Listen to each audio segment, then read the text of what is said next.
Alhamdulillahi Rabbil Alamin.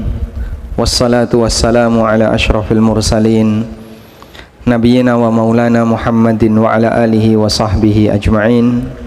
Wa ashhadu an la ilaha illallah wahdahu la syarika lah. Wa ashhadu anna Muhammadan abduhu wa rasuluh.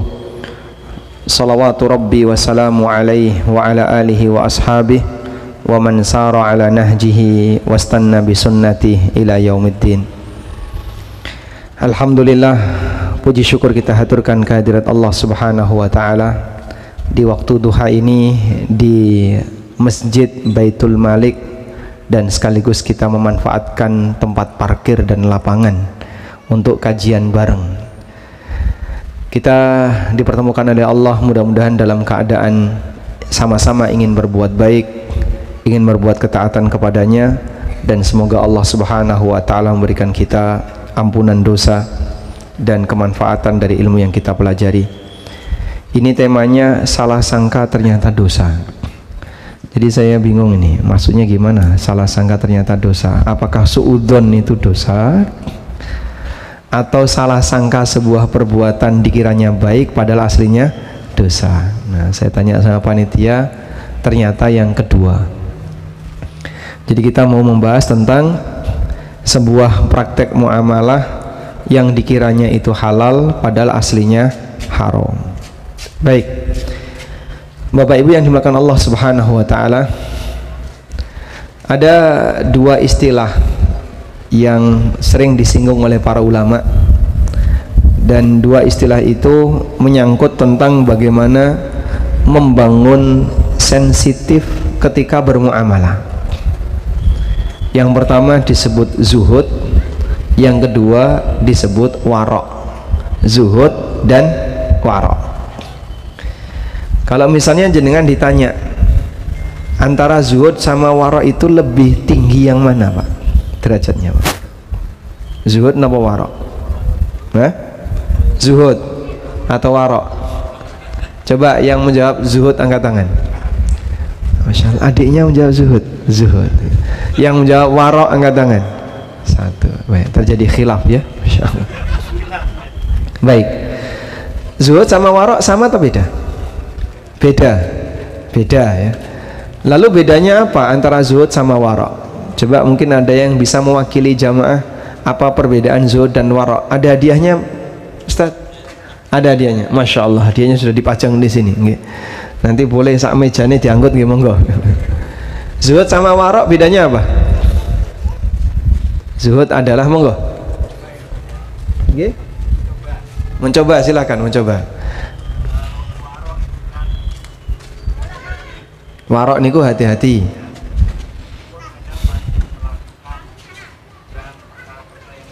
Meskipun melakukan yang mubah. Kalau zuhud hanya melakukan yang membawa manfaat di akhirat. Masya Allah, jawabannya 100, nilainya 100, bener ya, langsung dapat hadiah. Mau dikasih berapa? Satu aja? Oh, satu aja. Baik, jadi ada satu definisi yang pernah disampaikan oleh Syekhul Islam tentang perbedaan zuhud dan warok, yang dari definisi ini nanti Bapak Ibu bisa menilai mana yang lebih tinggi derajatnya. Kalau warok, kata beliau, tarku ma yakhafu dararuhu fil akhirah. Tarku ma yakhafu dararuhu fil akhirah. Meninggalkan sesuatu yang dikhawatirkan berbahaya di akhirat. Itu warok.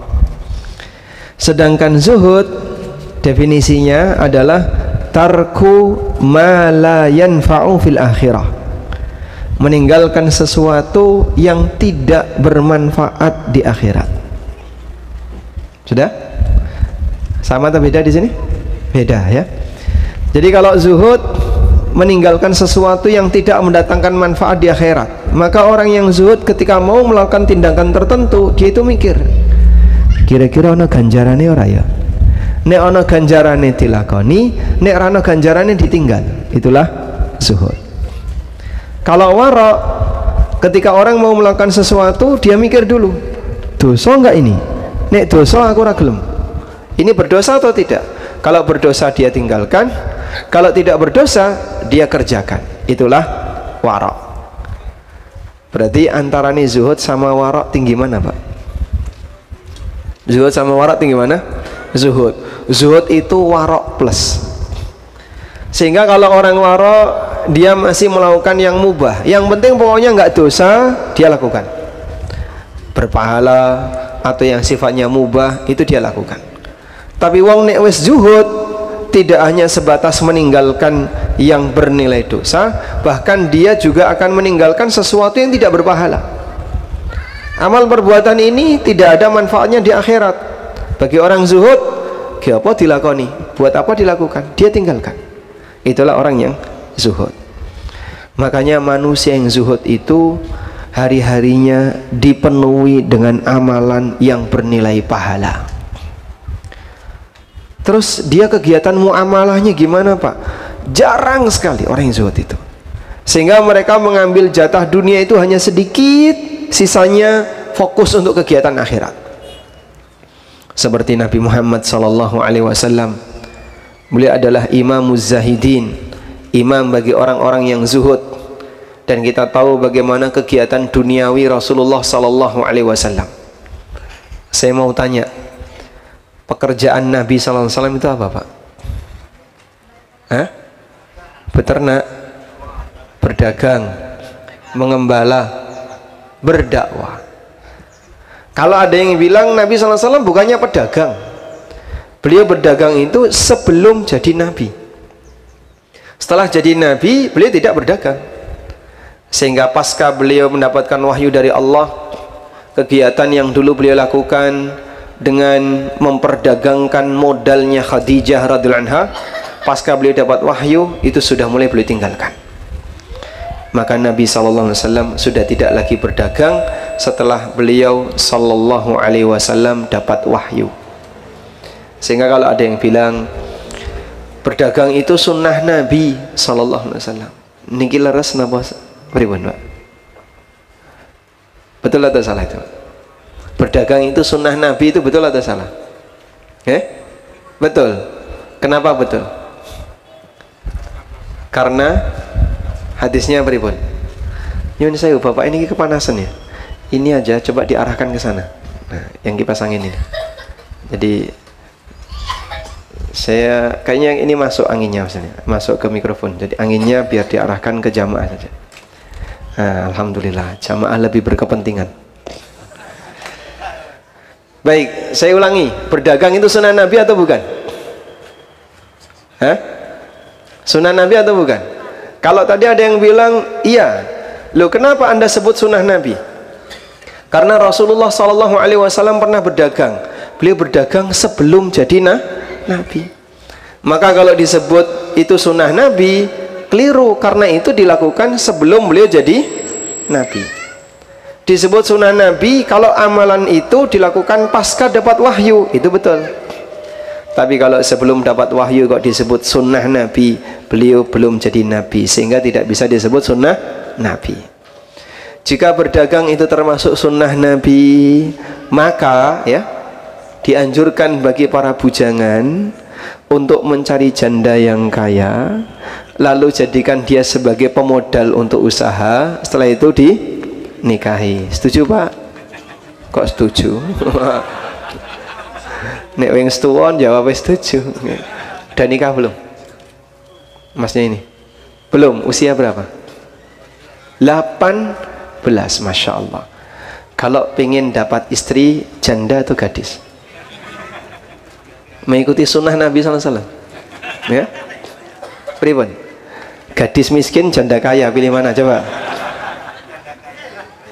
Ya, pilih yang berat. Oh, boleh gordek sing lemu kan? Baik, kita lanjutkan. Jadi dalam posisi ini kita tidak sebut itu sunnah. Kenapa? Karena bagian yang kayak gini terjadi sebelum beliau jadi Nabi. Nah, kaitannya dengan ini, beliau adalah imamuz zahidin. Maka beliau dalam urusan dunia, kata beliau, mali walid dunya illa kama karakibin nazala tahta syajar. Perumpamaan aku dengan dunia itu seperti orang yang sedang melakukan sebuah perjalanan, lalu lalu singgah di bawah sebuah pohon. Kemudian aku tinggalkan dan melanjutkan perjalanan. Maka Nabi SAW berkaitan dengan urusan dunia, beliau itu hanya mengambil secukupnya, kemudian beliau manfaatkan secukupnya, sisanya beliau sedekahkan. Nah terus Pak, sumber pendapatan Nabi setelah beliau jadi Nabi itu apa? Pertama, dukungan dari istri beliau. Sampai Nabi SAW sering memuji Khadijah radhiyallahu anha. Saking seringnya pujian beliau kepada Khadijah membuat Aisyah radhiyallahu anha cemburu. Salah satu di antara pujian Nabi SAW kepada Khadijah radhiyallahu anha, wa wasatni bimaliha hina haramanin nas. Khadijah itu membantuku dengan hartanya ketika banyak orang yang tidak gubris sama aku. Sehingga ini yang nggak mau dukung, ini nggak mau dukung, ini nggak mau dukung. Tapi Khadijah terdepan, seluruh hartanya dikasihkan untuk perjuangan dakwah Nabi SAW. Kemudian sumber yang kedua, Rasulullah SAW mendapatkan harta dari ghanimah. Ghanimah niku napa Pak? Harta rampasan perang. Dalam sebuah riwayat dikatakan wa ju'ila rizqi tahta dhilli rumhi.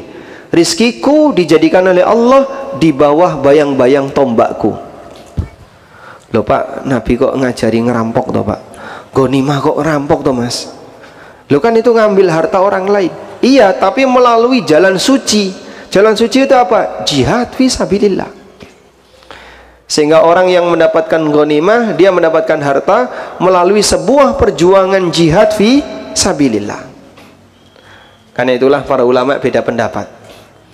Apa penghasilan yang terbaik bagi umat manusia? Ada khilaf di antara para ulama. Ada yang mengatakan bahwa sumber pendapatan yang terbaik adalah bertani. Karena petani itu orang yang tawakalnya paling tinggi. Nandur bibit, tinggal turu. Apakah petani itu ketika sudah nandur bibit, bibitnya ditunggoni Pak? Tak tunggoni. Kapan arep tukul? Ditunggoni nggak Pak? Tidak. Begitu dia sudah nandur bibit, dia tinggal pergi. Allah Subhanahu wa Ta'ala menumbuhkan dengan tawakalnya, menghasilkan buah-buahan, menghasilkan aneka bahan makanan. Sehingga ada yang bilang bahwa sumber pendapatan yang terbaik itu petani. Masya Allah, wong Magelang kathah ngeten niki. Yang kedua, ada yang bilang bahwasanya sumber pendapatan yang terbaik adalah berdagang. Karena ada sebuah riwayat bahwa 9 dari 10 sumber rizki adalah dagang. Tapi riwayat ini hadis yang dhaif. Dan ada yang mengatakan bahwa sumber pendapatan yang terbaik adalah ghanimah. Kenapa? Sebab inilah harta yang disediakan oleh Allah untuk nabinya sallallahu alaihi wasallam. Maka sang Nabi alaihi salam mendapatkan sumber pendapatan dari harta rampasan perang. Oleh karena itulah ekonomi Rasulullah sallallahu alaihi wasallam makin naik sejak peristiwa perang titik-titik. Sebutkan perang apa itu Pak? Ada yang tahu? Dan sejak saat itu penghasilan Nabi SAW jadi melimpah. Perang apa yang menyebabkan pendapatan Nabi SAW jadi lebih banyak? Perang? Menang? Hunain, Badar, apalagi? Tabuk, diurutkan saja satu-satu. Mungkin mesti harus yang benar, salah siji.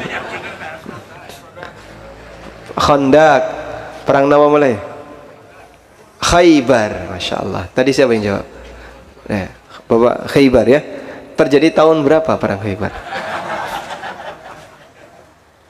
Tahun 1, 2, 3 sampai 7 Hijriah. Nah betul jawabannya ya. Perang Khaybar. Jadi perang Khaybar itu Allah sediakan maghanima katsiratan ta'khudunaha. Dan ghanimah yang demikian banyak yang bisa kalian ambil. Kebun kurma yang sangat luas di Khaybar selanjutnya jadi ghanimah kaum muslimin. Hingga setelah Nabi SAW mendapatkan ghanimah itu, sampai beliau kasih pengumuman, siapapun di antara penduduk Madinah yang mati punya utang, tak lunasi. Negara mana Pak? yang melunasi utang rakyat yang mati utangnya belum lunas. Pernah nemu Pak? Itu dilakukan oleh Rasulullah SAW. Sehingga kalau ada masyarakat yang mati punya utang, Rasulullah SAW ngasih jaminan tak lunasi utangnya. Dan siapa yang mati bawa warisan, silahkan dia tinggalkan warisannya untuk keluarganya. Masya Allah, demikianlah Rasulullah SAW. Baik, ini sisi hidup Nabi SAW. Kayaknya nggak mungkin Pak kita bisa sama seperti beliau. Betul, karena beliau dibimbing oleh wahyu dan beliau manusia maksum. Maka zuhudnya Nabi SAW adalah zuhud kelas tinggi. Punya apa langsung dikeluarkan, punya apa langsung dikeluarkan. Karena bagi beliau, ketika beliau memiliki harta, beliau tidak simpan dalam waktu yang lama, dan harta itu habis dalam waktu yang lebih singkat. Kemudian lalu bagaimana kita bisa berkaca untuk hidup zuhud di tengah masyarakat dan umat Islam? Kalau sampai pada titik seperti Nabi SAW, kita meniru 100% nggak bisa, tapi minimal bisa kita tiru semangatnya.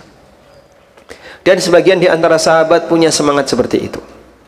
Hidup mereka adalah hidup di mana mereka mencari harta secukupnya, lalu sisanya disedekahkan. Ada yang masih nyimpen dalam waktu lama, kemudian jadi warisan. Sebutkan nama sahabat yang warisannya sangat banyak. Sahabat yang dikatakan warisannya paling banyak.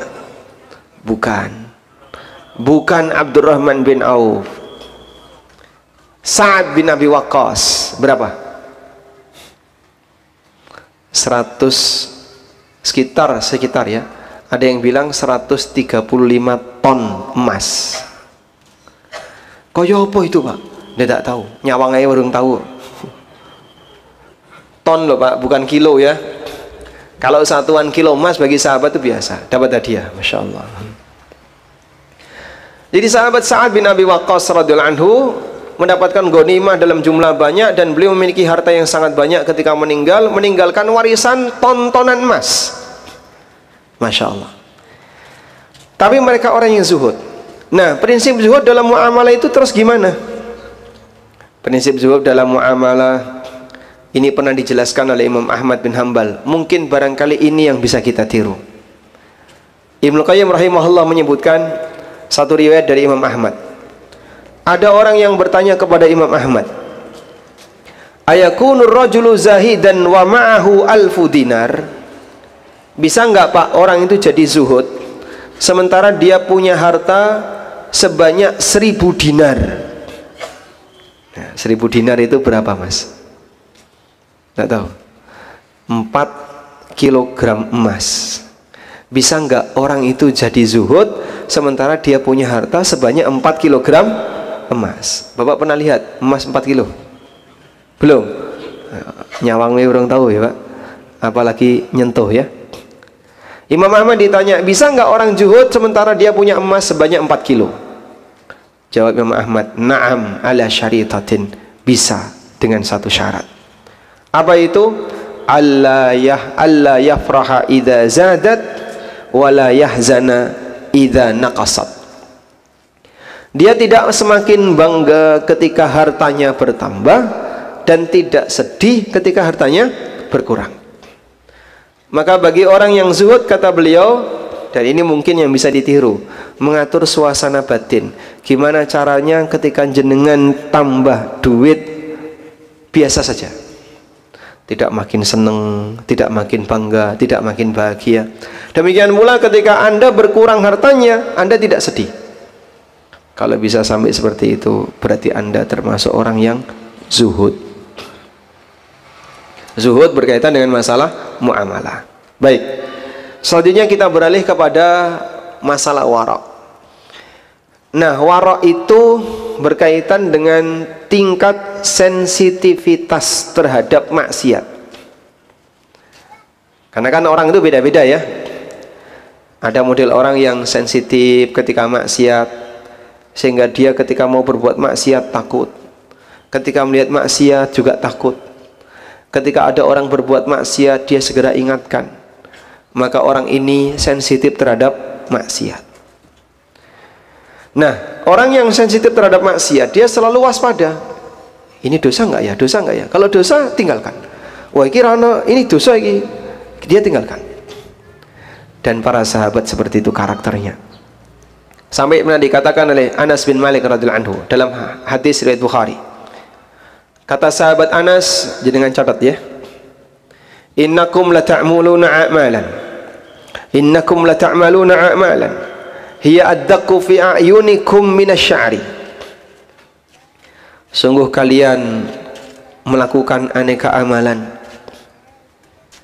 yang menurut kalian hiya fi a'yunikum addaqu minasy'ari, yang menurut kalian maksiat itu lebih kecil, lebih tipis dibandingkan rambut. In kunna lana'udduha ala ahdin Nabi sallallahu alaihi wasallam minal mubiqat. Padahal dulu di zaman Nabi sallallahu alaihi wasallam kita anggap maksiat itu termasuk dosa besar. Anas menyampaikan ini kapan? Di zaman tabi'in. Beliau menyampaikan ini di masa tabi'in. Beliau sampaikan kepada murid-muridnya di kalangan para tabi'in. Innakum lata'maluna a'malan. Kalian melakukan aneka bentuk amalan dan perbuatan. Hiya addaqu fi a'yunikum minasy'ari, yang menurut kalian itu lebih lembut daripada rambut. Wa in kunna lana'udduha ala ahdin Nabi sallallahu alaihi wasallam minal mubiqat. Padahal dulu di zaman Nabi sallallahu alaihi wasallam kita sebut itu sebagai perbuatan dosa besar. Ada beda standar.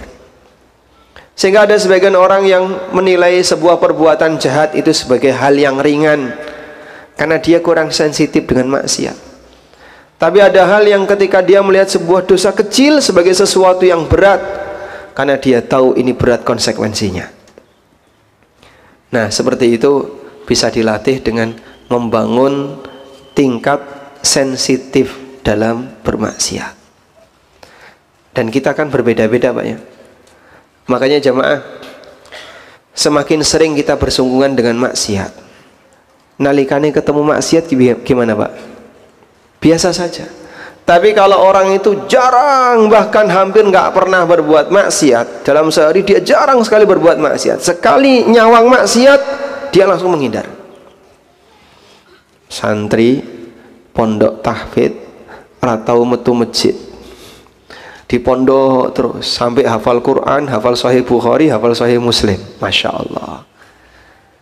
Dan dia tidak pernah melihat sosok wanita.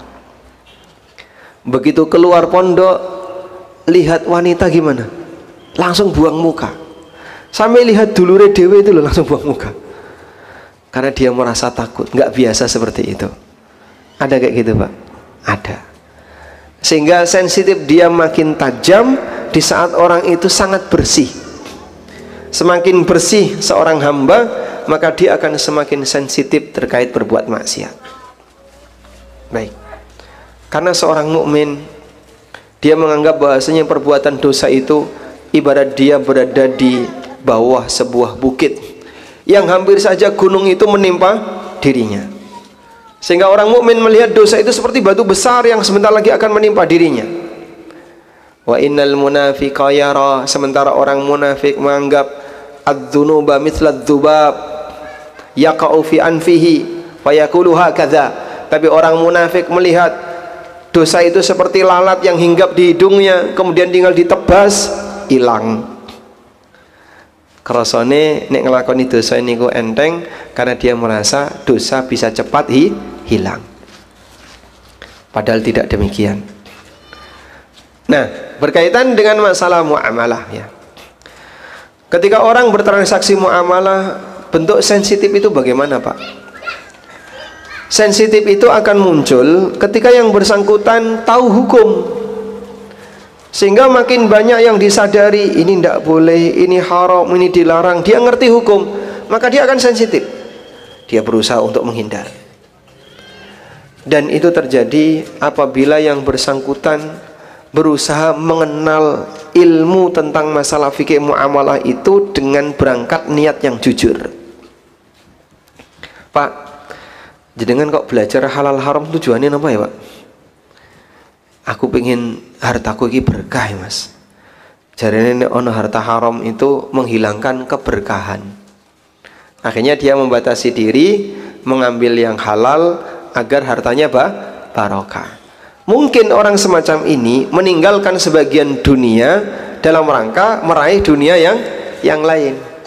Jika maksud barokah di situ adalah hartanya melimpah. Pernah jumpai kayak gitu, Pak? Banyak ya. Ada orang yang sengaja meninggalkan sesuatu yang haram dengan harapan agar dunianya makin melimpah. Nah, bagi orang mukmin ada yang lebih tinggi daripada itu. Apa itu? Dia berpikir bahwa saya meninggalkan yang haram tujuannya satu, karena saya sadar akhirat. Karena saya sadar akhirat, di mana semua yang nanti akan saya upayakan dihisap oleh Allah Ta'ala, besar kecil semuanya dihisap, sehingga saya sadar akhirat. Ini semuanya ada konsekuensinya. Orang kalau bisa sampai pada tingkatan ini, Pak, walhamdulillah, nanti dia akan jadi orang yang sensitif maksiat ketika bermuamalah. Baik. Nah, itulah kondisi yang dialami oleh para sahabat Nabi SAW. Coba kita lihat beberapa contoh sensitifnya sahabat terkait bermuamalah. Yang pertama, perkataan Umar bin Khattab radhiyallahu anhu. Beliau pernah menyampaikan kalimat berikut ini.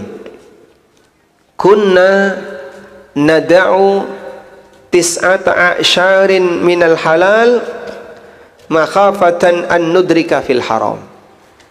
Kunna nada'u tis'ata a'syarin minal halal makhafatan an nudrika fil haram. Kami meninggalkan 9 dari 10 peluang yang halal karena takut terjerumus kepada yang haram. Sehingga menurut mereka para sahabat, kalau ada 10 peluang yang ada di hadapan para sahabat, dan 10 peluang ini bukan 10 peluang yang haram, Pak, 10 peluang yang halal semuanya, tapi bertingkat, maka para sahabat hati-hatinya mereka dalam bermuamalah, milih siji, lainnya ditinggal. Loh, itu kan masih peluang, Pak, kenapa kok malah ditinggal? Itulah waroknya sahabat, itulah waroknya para sahabat. Kalau orang zaman kita gimana, Pak?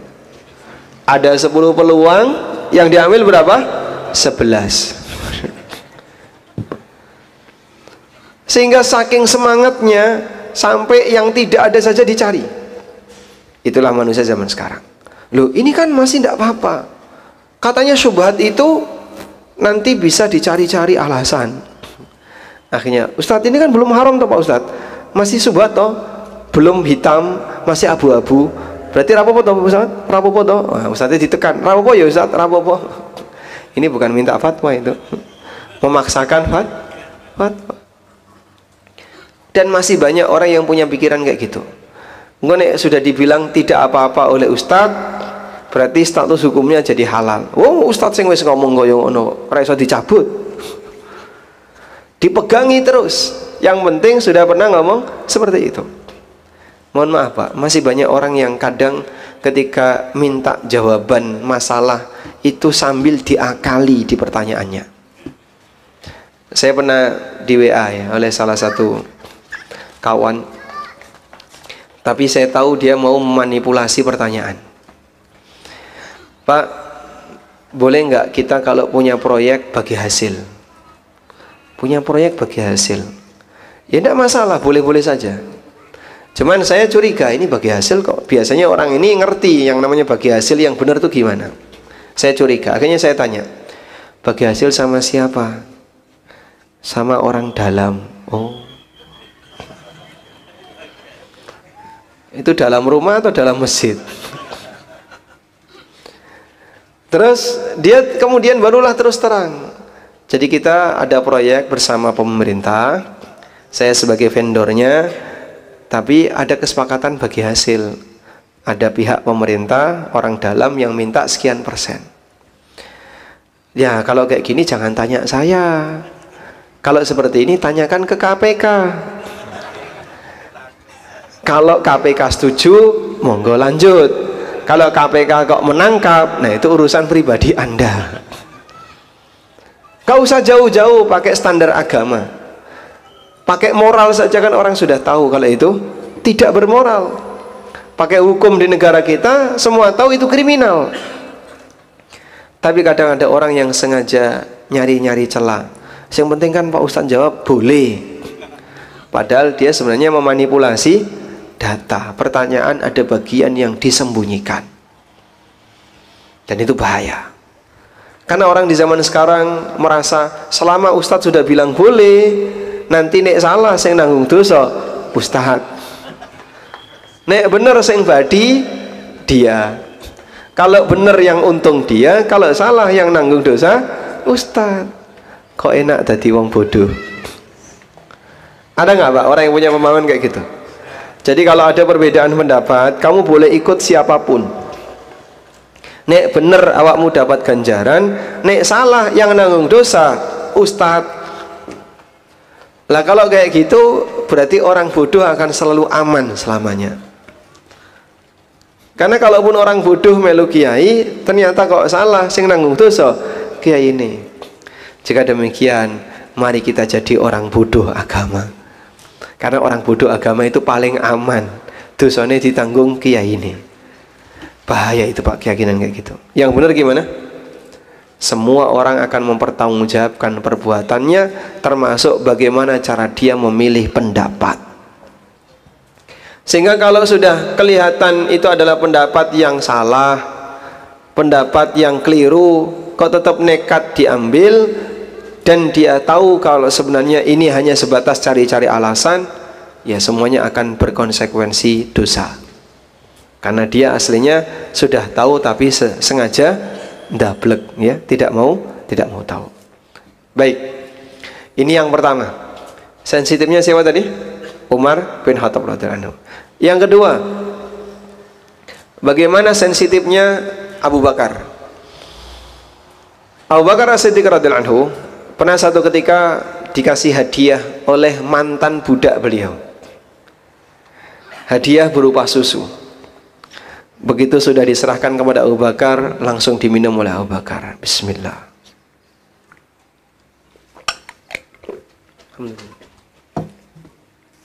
Ini senes susunya. Praktek. Sudah selesai diminum, Abu Bakar tanya, kau dapat dari mana? Lah barulah budak ini cerita. Jadi begini tuanku, dulu di zaman jahiliyah saya itu pernah berpura-pura jadi dukun. Terus aku ngobati orang dengan berpura-pura tadi. Akhirnya orang itu berhasil. Nah, baru kemarin dia ketemu saya. Terus dia ngasih hadiah susu ini. Nah, susu inilah yang tadi diminum oleh tuanku. Masya Allah.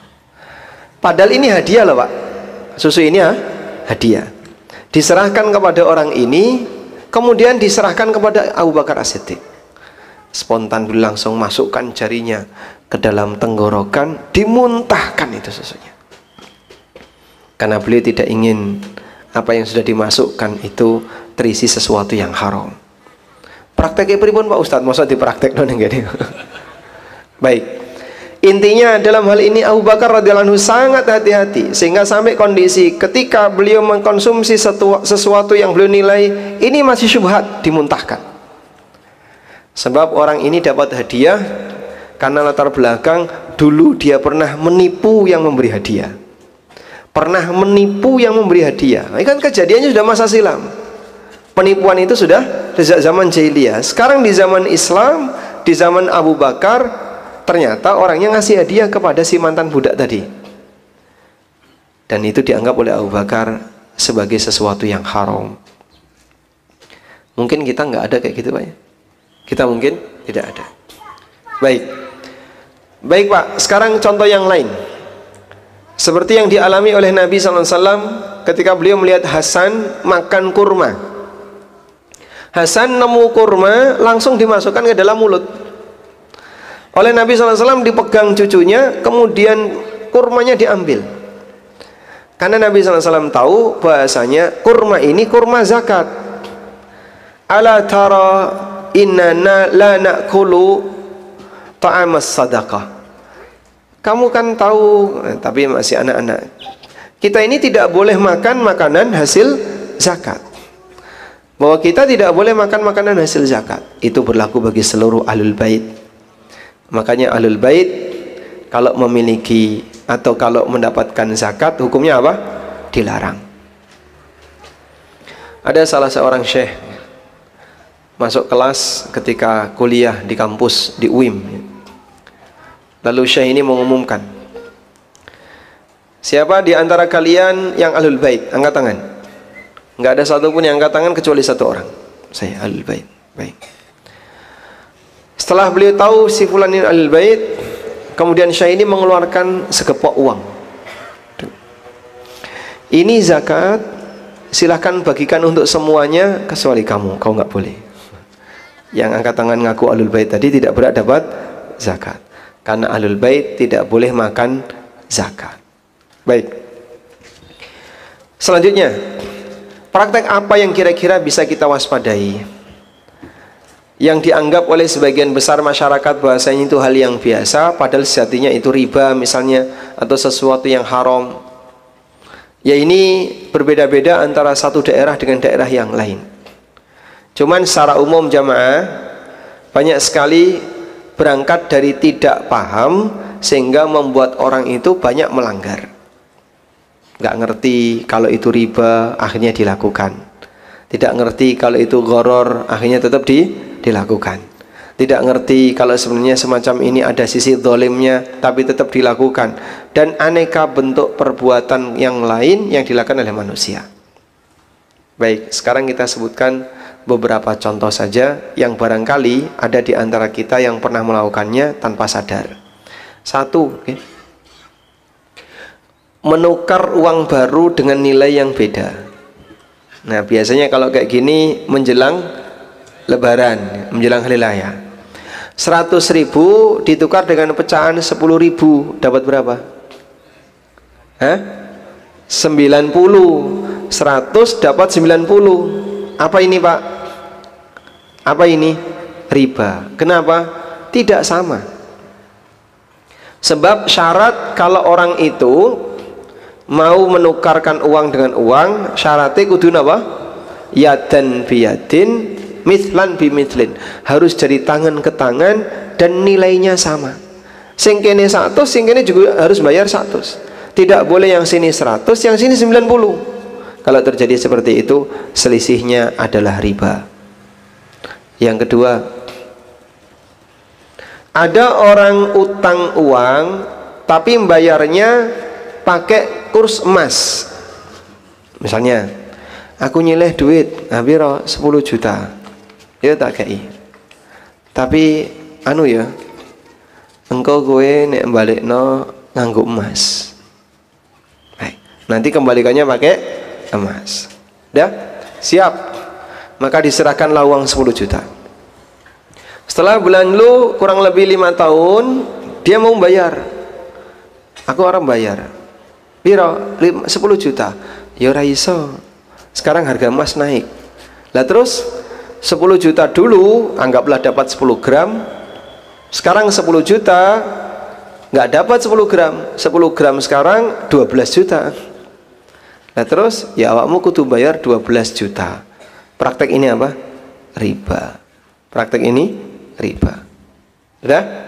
Oleh karena itu dalam transaksi utang ada satu prinsip. Dalam transaksi utang ya, apa yang diterima itulah yang dibayarkan. Sehingga utang itu dibayarkan sesuai dengan apa yang diterima. Ngerti nggih, Pak? Utang dibayarkan sesuai dengan apa yang diterima.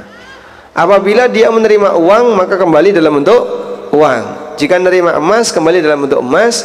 Menerima beras, kembali dalam bentuk beras. Utang itu dibayarkan sesuai yang diterima. Utang beras masuk harus kembali dalam bentuk beras, Pak, pada asalnya. Tapi boleh nggak, Pak, dalam bentuk uang? Boleh. Itu berarti sama dengan beli beras secara kredit. Namun untuk emas dan uang, utang apa bayarnya sama seperti yang diutang. Utang emas bayar emas, utang uang bayar uang.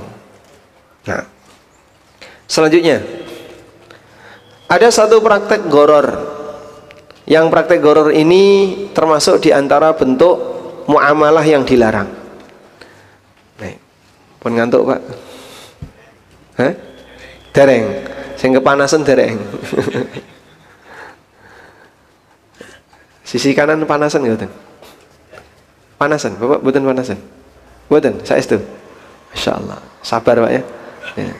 Jadi kalau bapak-bapak yang kepanasan, kalau bapak suasana hatinya itu fokus, insya Allah bapak tidak akan merasakan dingin.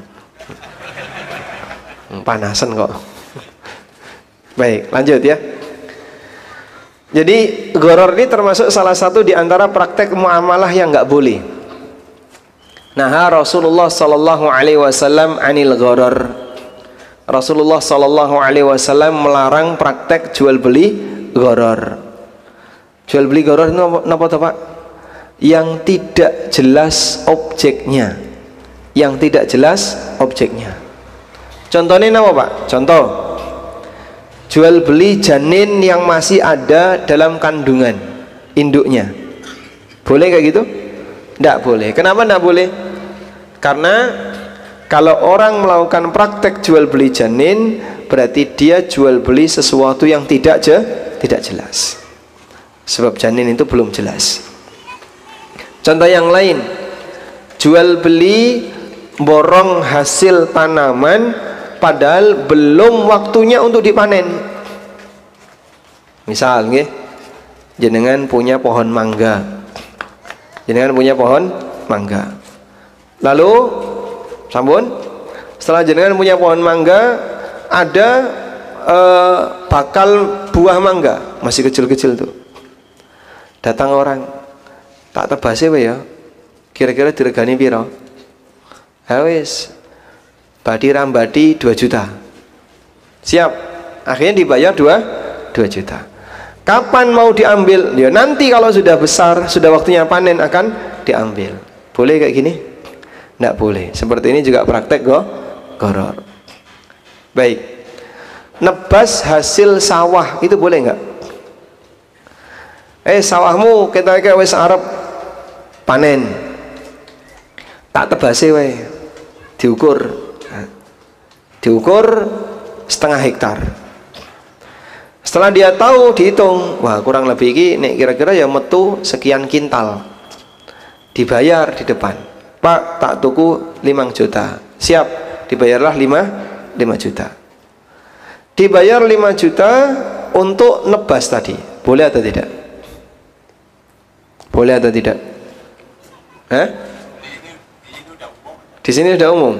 Nah, makanya saya tanya, yang sudah diumumkan itu boleh atau tidak? Nggak boleh. Kenapa nggak boleh? Belum jelas timbangannya. Tapi kan tadi sudah bisa diprediksi. Bisa ngawur. Baik. Kayak gini boleh nggak Pak? Seperti ini boleh, tapi ada syaratnya. Syaratin nopo Pak? Syaratnya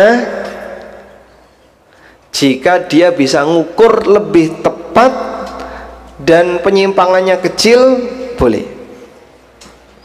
Nah, itu yang disebut dengan goror kecil. Sebab yang namanya goror itu tidak mungkin bisa hilang dalam kehidupan kita. Dengan tuku duren niku jelas atau enggak? Enggak jelas. Kenapa? Terbungkus. Nek dibawa pulang, wah ini nanti kira-kira apik enggak tahu Pak. Tapi yang jelas ketika orang melakukan seperti ini, dia melakukan transaksi yang ada unsur gorornya, tapi gorornya kecil, dan goror kecil hukumnya boleh. Ada juga bentuk goror yang tidak mungkin dihindari, sehingga karena tidak mungkin dihindari, hukumnya boleh. Sebab kalau itu dihindari, gorornya mustahil. Iso SMS dituku.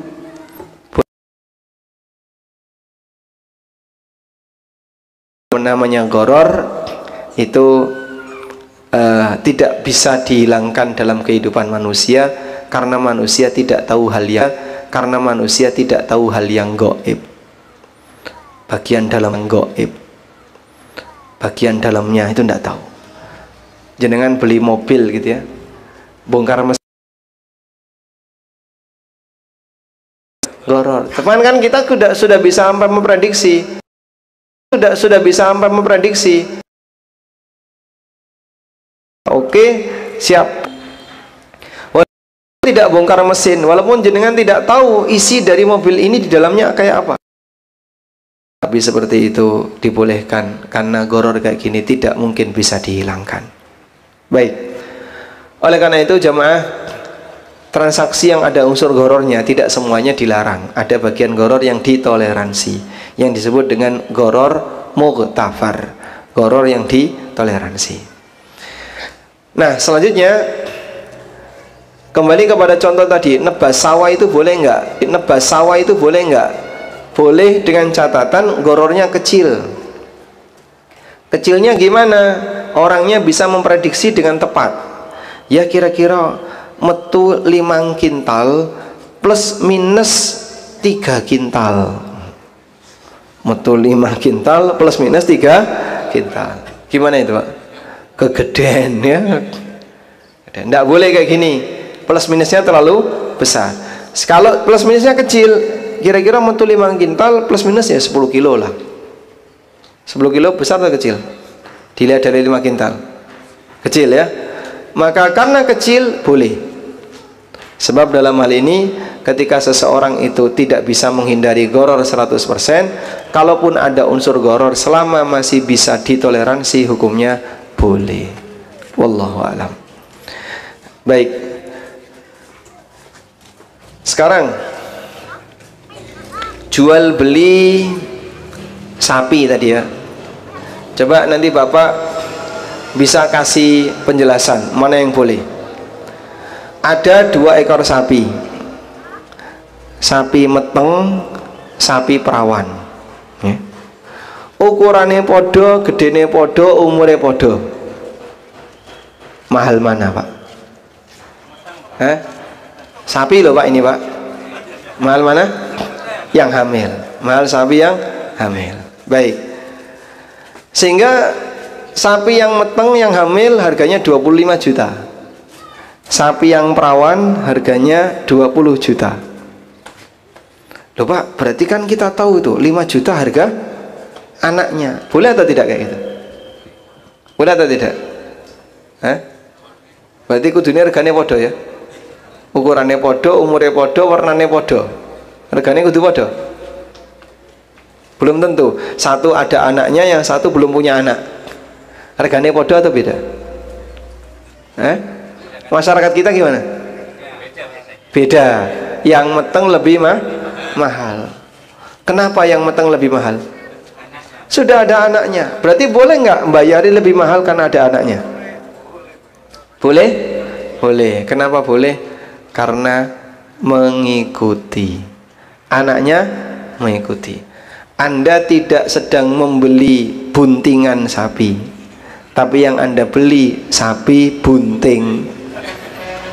Sama atau beda? Nek di tuku sambok nih silahkan. Tapi nek di tuku anak itu tidak boleh. Karena kalau anaknya saja belum jelas. Wallahu alam. Baik, mungkin itu saja yang bisa kita sampaikan. Mudah-mudahan pengantarnya ini bermanfaat. Kita nggak boleh lama-lama di sini, kasihan yang kepanasan. Karena kajian kita tidak diasuransikan ya. Kalau jenengan mulai watuk, pilek, demam, itu bukan urusan panitia. Demikian, wassallallahu ala nabiyyina Muhammadin wa ala alihi wa sahbihi wasallam. Bismillah, mungkin ada pertanyaan Ustaz. Izin bertanya Ustaz, apabila membeli emas di toko emas lalu dititipkan di toko emas tersebut karena tokonya mempunyai jasa penitipan yang diistilahkan dengan tabungan emas. Setiap bulan ada biaya administrasi yang besarnya sama untuk setiap customer. Apakah praktek seperti ini diperbolehkan? Ya insya Allah tidak masalah, tapi dengan syarat diterima dulu emasnya. Jadi misalnya jenengan beli emas 5 gram, selesai bayar emasnya diterima, terus titip, aku titip emasku ini di tempat kamu. Boleh? Boleh. Nah, ketika titip kok ada biaya, berarti itu akadnya bukan akad wadiah, tapi akadnya akad ijarah. Kok bisa Pak? dia meletakkan barang di tempat orang lain, lalu orang itu minta upah, itu namanya akad ijarah. Boleh nggak Pak akad seperti itu? Boleh, asal jelas ukurannya. Asal ukurannya jelas. Ukuran jelas itu misalnya waktunya jelas, kemudian apalagi harganya jelas dan seterusnya. Tapi kalau ukurannya nggak jelas, masuk kategori goror. Aku titip ya, biaya piro? Wes biaya sekali bayar berapa? 300.000. Nah, mau diambil kapan? Mbah ora ngerti. Pokoknya yang penting nanti, yang penting sebelum Dajjal muncul insya Allah sudah tak ambil. Ayo kapan wong sadurunge Dajjal muncul ya ora ono sing ngerti. Pripun kayak gini? Tidak boleh karena waktunya tidak jelas. Wallahu a'lam. Mungkin nanti minta izin ke panitia ya. Perbedaan harta halal dan harta haram, di tengahnya ada subhat. Bagaimana kiat-kiat mengenai hal-hal syubhat dalam hidup seorang muslim dalam bermuamalah, terkhususnya bagi karyawan dan para pedagang? Kiat-kiat mengenai harta syubhat bagi seorang muslim. Saya tanya, syubhat itu ditinggalkan atau dicarikan alasan? Ya, ditinggalkan. Nabi SAW memberikan gambaran tentang pembagian harta. Innal halala bayyin wa innal harama bayyin wa bainahuma umurun mustabihat. Sing halal niku jelas, sing haram jelas, di antara keduanya ada perkara syubhat. Yang kata Nabi SAW, la ya'lamuhunna katsiran minan nas. Perkara syubhat itu banyak orang yang tidak tahu. Banyak orang tidak tahu apa Pak? Tidak tahu sisi haramnya ada di mana. Lalu Nabi SAW memberikan nasihat. Nek ra ngerti urusan dunia, ra ngerti kok masalah urusan dunia. Jika dia melakukannya nanti akan ada peluang dosa, maka sebaiknya dia tinggalkan. Sehingga Nabi SAW mengatakan, "Famanittaqa syubhat faqad istabra ali dini'i wa irdi." Siapa yang menghindari syubhat, maka dia sama dengan menjaga kehormatan agama dan kehormatan jiwanya. Makanya Pak, kadang kan ada orang yang hartanya dicurigai sama orang lain. Duwe tamu nggak gelem nyentuh suguhan. Monggo dicicipi. Monggo diunjuk. Lah piye to iki disuguhi kok gak ono sing gelem? Saya suudzon sama kamu. Kira-kira gimana? Wes lunga kok kene lho. Sehingga ada orang yang ketika dia karena tidak ingin mengkonsumsi sesuatu yang haram, dia curiga sama orang itu sampai nggak mau makan hartanya. Nah, dan seperti itu apabila kita tahu hukumnya boleh. Sehingga misalnya jangan ngambil harta dari si A itu pekerjaannya haram, itu boleh. Baik, karena yang namanya harta ketika haram bisa menyebabkan kehormatan seseorang jadi hilang, dicurigai oleh orang lain. Saya punya teman saya punya kakak. Nah, kakaknya ini punya komunitas sepedaan para pejabat. Salah satunya ya pejabat kepolisian gitu ya. Dan pit-pitan sepedaan ya. Sampai di satu tempat mampir jajan. Ini terus bilang, "Ayo monggo tak gratisi, aku engko sing bayari." Orang yang curiga, iki duit halal ora? Kalau mungkin orang akan sakit hati. Itulah normalnya Mas. Makanya jangan mengambil yang haram, karena orang akan mencurigai kehalalan harta Anda. Sehingga kata Nabi SAW, meninggalkan syubhat itu akan menjaga kehormatan seseorang. Makanya jaga diri baik-baik, jaga kehormatan baik-baik, karena dengan menjaga kehormatan diri kita, dengan menjaga harta kita, semoga kehormatan kita tidak dinodai oleh ucapan orang lain, suudzon dan seterusnya. Wallahu a'lam. Mungkin pertanyaan yang terakhir. Ustaz, afwan Ustaz, ada atau tidak Ustaz ulama-ulama zaman sekarang, zaman modern yang zuhud Pak Ustaz? Ini tidak bisa. Adakah ulama yang zuhud di zaman sekarang? Zaman sekarang, apa ada ulama yang zuhud Pak Ustaz? Zaman sekarang. Yang satu, ini Pak Ustaz, tukar uang money changer jadi valuta asing itu Pak Ustaz. Haram apa halal itu? Valuta asing tukarkan uang Indonesia. Iya. Maskur, syukron katsiran. Masya Allah, barakallahu fikum. Ada nggak sih ulama yang zuhud di zaman sekarang? Ya kalau bicara ada atau tidak, insya Allah ada. Cuman nunjuk salah satu kita ndak tahu. Sebab zuhud itu amalan batin. Nyun sewu Pak, antarane ulama sing sugih karo ulama sing kiri, sing luwih zuhud sing pundi Pak? Hah? Ndak tahu. Bisa nggak orang itu zuhud sementara dia kaya? Bisa? Bisa. Apakah zuhud itu harus berpura-pura jadi miskin sehingga jadi sumaker ya? Tahu sumaker? Sugih macak kiri. Kayak ki sugih loh, tapi macak kiri. Apakah seperti itu zuhud? Bukan. Zuhud bukan penampilan fisik. Zuhud bukan kesederhanaan dari sisi kendaraan, kesederhanaan dari sisi pakaian, dari sisi maksudnya dia kelihatan miskin, tidak. Tapi zuhud itu amal batin. Hatinya selalu diwarnai, pertama dia selalu berusaha untuk mencari yang berpahala. Dan dalam aktivitas fisik bisa jadi dia mengambil yang halal dan yang mubah.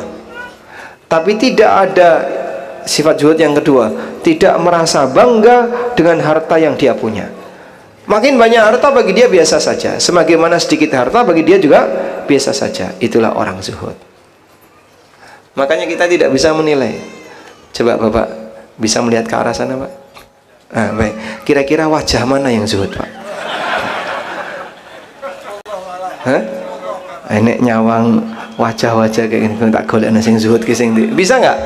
Nggak bisa. Kita nggak tahu. Maka tidak perlulah kita menilai orang lain, oh ini bertakwa dan seterusnya. Cukup nilai dohirnya saja. Nek ngomong bener sebut bener, nek ngomong salah kita sebut salah. Kelakuan bener kita nilai bener, kelakuan salah kita nilai salah. Itu prinsip. Sehingga tidak perlu sibuk dengan masalah penilaian orang lain. Wallahu a'lam. Hal yang keliru kalau ada orang punya anggapan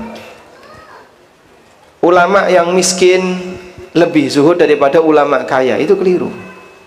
Para masyayikh yang kita kenal dan bahkan kita sering jadikan rujukan, ya tentu saja mereka orang-orang yang dilayani oleh negara. Seperti misalnya Syekh bin Baz, kemudian Syekh Ibnu Utsaimin. Syekh bin Baz pernah menjadi menteri agama bahkan.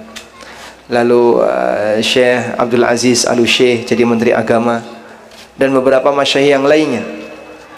Nah, di saat posisi mereka kaya seperti itu, mereka zuhud gak? Kita tidak bisa menilai dengan pasti. Cuman dilihat dari zahirnya mereka ini orang-orang yang baik. Dari sisi agama mereka sangat menjaga.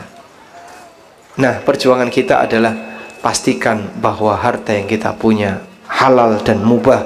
Jangan sampai ada unsur yang terlarang. Baik, yang kedua tadi apa Pak? Money changer. Nah, tukar valuta asing itu boleh nggak Pak? Jawabannya boleh, asal tunai. Asal tunai. Jadi misalnya Bapak mau beli real, ya jelas jumlahnya lain, seperti emas sama perak, jumlahnya lain. Boleh? Boleh. 1 gram emas, setengah kilogram perak. Seimbang, silahkan. Yang satu cuma 1 gram, yang satu setengah kilo. Boleh. Perbedaan jumlah itu karena perbedaan nilai mata uang. Sehingga antara dolar sama rupiah, mau nggak Pak? Sampai dikasih tuker 1 dolar ditukar 1 rupiah. 1 dolar dengan 1 rupiah mau? Nggak mau? 1 rupiah itu mahal Pak. 1 rupiah itu 20.000 sekarang. 1 rupiah loh ya. Berarti lo dhuwur pundi? 1 dolar sama 1 rupiah? Lebih dhuwur 1 rupiah. Uang langka 1 rupiah itu. Bapak mau cari di mana? Carikan 1 rupiah. Uang 1 rupiah ada? Susah ya? Susah. Nah sekarang kan modelnya kayak gitu, tren ngasih mahar 2025, duit 2.000 plus duit 25 rupiah. Golek duit 25 rupiah ya rada angel, apalagi yang 1 rupiah. Makanya jangan remehkan rupiah. Masya Allah. Pencekap? Satu lagi. Yang nambahi 1 lagi sinten? Pripun? Terkait dengan hutang, Ustaz. Biasanya kalau terkait dengan hutang itu kan biasanya ada orang yang ingin menerima haknya atau menagih hutang dengan cara memaksa. Contoh, beli motor ya wis cukup motornya baik. Nah, seperti itu adab yang seperti itu kira-kira bagaimana, Ustaz? Ya. Kalau ada orang yang nagih hutang tapi sedikit memaksa, datang ke rumahnya, ayo bayar hutang, aku urung di duit. Nah aku yang duitnya apa? Dideloki sepeda motor, ono mobil, jiko sepeda motornya. Boleh nggak kayak gitu? Jika orang ini memang sengaja menunda-nunda, padahal sebenarnya yang bersangkutan mampu nyicil tapi sengaja tidak dicicil, praktek seperti ini boleh. Karena dia telah berbuat dolim sehingga boleh menjadikan sepeda motornya sebagai jaminan. Iki nek rapok lunasi utangmu, jaminannya arep tak dol. Itu boleh. Yang kedua, apabila utangnya masih longgar, belum deadline, atau orangnya bukan tipe orang yang suka ngilang, cuman dia nggak mampu untuk bayar utang. Nah kalau dia nggak mampu untuk bayar utang, maka kewajiban bagi orang yang tidak mampu atau kewajiban bagi yang memberi utang adalah memberi waktu tunda. Yang kata Allah dalam Al-Quran, fanadhiratun ila maisarah, kau harus memberikan waktu tunda sampai mudah baginya dalam melunasi utang. Wallahu a'lam. Baik. Cukup Ustaz. Cukup Ustaz. Cukup, insyaallah. Ini nunggu nulis ini.